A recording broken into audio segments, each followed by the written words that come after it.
I'm MJ Shah. Welcome to my channel. I'm a health and wellness geek, and my sincere goal is really to help you build an amazing life that you don't need to get away from. And for that, today I have 3 tips to help you prep yourself to get more Z's. And if you're tired of being tired, figuring out how to get yourself out of that cycle has got to be high on your priority list, because it's not just about how you feel now, it's also about not increasing your chances of dementia and Alzheimer later in life. Yikes! So please give me 5 minutes and we'll get you extra hours of sleep. And it starts with tip number 1.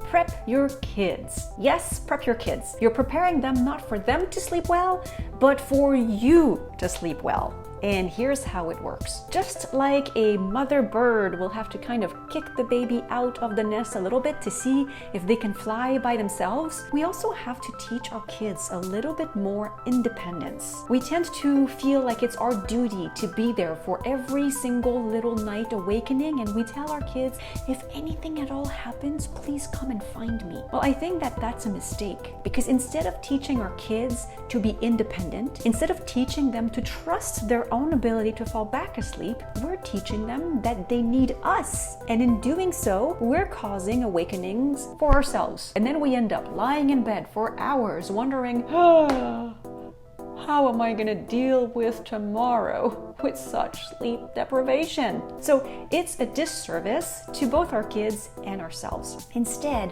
what we have to do is teach our kids, if you wake up to pee at night, or if you need a sip of water, you got this. You're a big boy now. You can figure it out. But if you have a real problem, definitely come and find me. I've trained my kid like this since he was 4. And of course, at first I had to clarify with him that no, losing Teddy in your bed is not a good reason to wake me up. But yes, if you feel sick and you vomit, absolutely come and get me. After clarifying that sort of stuff with him several times, he got the hang of it, and now he barely ever wakes me up at night. Here's another example. Since he was 5, we've started to train him that on weekends he has to sleep in or entertain himself quietly in his room until the clock says 7 or even 7:30 sometimes. And that technique again has needed a little bit of working, a little bit of coaching, some reinforcement, but it has worked beautifully for everyone. Now Dad and I get a little bit more sleep. Meanwhile, James has learned, number 1, to respect somebody else's sleep. Number 2, a little bit of patience. Number 3, how to entertain himself. And number 4, sometimes he just lays there a little longer and gets extra rest. So that is my tip number 1 for you, and I promise it will do wonders. By the way, if you like this tip, please make sure to subscribe to this channel for a lot more, and give this video a like, maybe even a share, because that will help me continue to support you on your health and wellness journey. Let's move on to tip number 2. Prep your mind. Remember Pavlov's classical conditioning? As his dogs heard the sound of a bell, they started to salivate, thinking that their meal was coming. I don't know if you've ever experienced that, but I sure have. When I call in my house, food, all the boys come running. Suddenly, everybody is super excited to see me.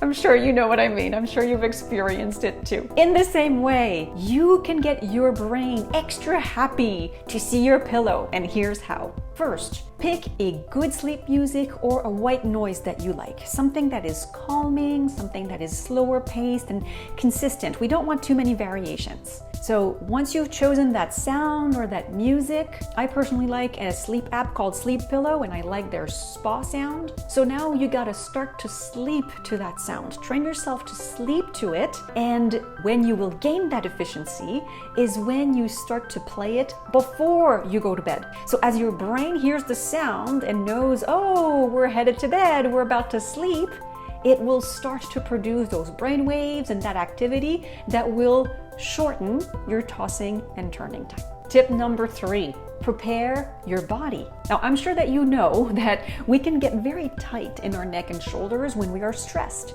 And that's because our body stores the stress of the day. So it can be very helpful to give ourselves a few minutes, 5 to 10 minutes, maybe while you listen to your chosen bedtime song or white noise, to stretch our body to release that stress. And then again, if we do that, especially if we do it while deep breathing to activate the parasympathetic nervous system, which is responsible for the rest and digest mode, we gain in efficiency while it's time to pass out.